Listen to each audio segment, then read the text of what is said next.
भक्ति नहीं, संवेदना है। मैं नींद भरी दुख की बंदी, क्योंकि मेरे भीतर जो वेदना है वो केवल मेरी नहीं, हर उस नारी की है जिसे समझा नहीं गया। यदि लोग आपको कमजोर समझे तो आप भी सुनिए, नारी कमजोर नहीं, वह सृजन की शक्ति है। श्रृंखला की कड़ियों में मैंने लिखा, बंधन तोड़ो, अपनी पहचान पहचानो। आपने पशु पक्षियों पर भी ना लिखा? हाँ, गिल्लू, नीलकंठ, स्मृति की रेखाएं, क्योंकि संवेदना केवल मनुष्य तक सीमित नहीं है। जिस हृदय में करुणा है वही सच्चा मनुष्य है।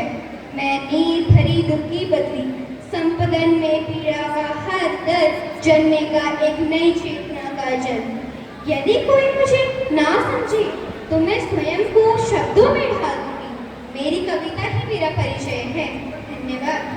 आदरणीय मंच, माननीय सेवक और मेरे प्रिय साथियों, आज मैं कोई साधारण शब्द नहीं बोल रही, बल्कि उस वेदना को स्वर देने आई हूँ जो हर हृदय में कहीं ना कहीं बस रही है।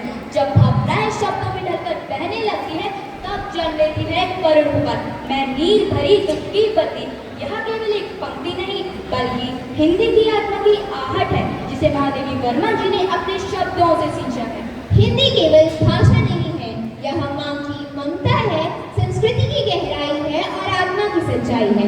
महादेवी वर्मा जी की लेखनी में निहार की धुंधली पीड़ा है, दीपशिखा की जलती चेतना है और एक नई सुबह की आहट है। उनकी हर कविता हमें सिखाती है कि हिंदी केवल बोली नहीं जाती, हिंदी को जिया जाता है। धन्यवाद। हिंदी हमारी सांस है, हिंदी हमारा विश्वास है। महादेवी की संवेदनाओं को अपनाएं, हिंदी का गौरव बढ़ाएं। हिंदी से ही हमारी पहचान है, हिंदी से ही हिंदुस्तान है।